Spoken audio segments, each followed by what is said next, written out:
లక్ష పాపాలు లంచుకొస్తావా లడ్డు కొరికిస్తావా లవ్వు తినిపిస్తావా వెళ్ళి పువ్వు అంటే సోకు లించుకిస్తావా వా రే నాన్న ఎస్ పండక్కి సర్కులు వేసి చెప్తా పేపర్లో తెలుగులో రాయనన్న. ఓకే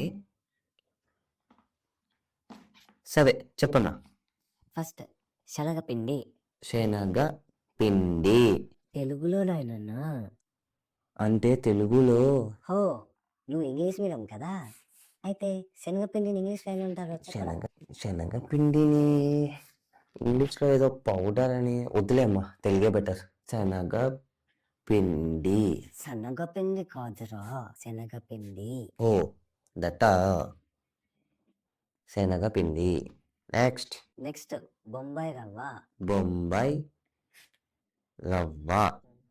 బాంబే కాదురా. వద్దు తిట్టొద్దు, రాస్తా. బొంబాయి రవ్వ. నెక్స్ట్ బెల్లం. బెల్లం. నెక్స్ట్ గోధుమ పిండి. గోధుమ పిండి. గోధుమ పిండి కాదురా, గోధుమ పిండిరా. ఓకే ఓకే అవునురా, నీకు తెలుగే రాదు. గోధుమ. ప్రజాపిచ్చింది సాఫ్ట్వేర్లు తెలుగు అవసరం లేదమ్మా. Do know what is Java? Do know what is interface? What is inheritance? What is Spring Boot? ఓ అవునా, అయితే నువ్వు ఇప్పుడు చెప్పినవన్నీ తెలుగులో రా. తెలుగులోనా? This is the end.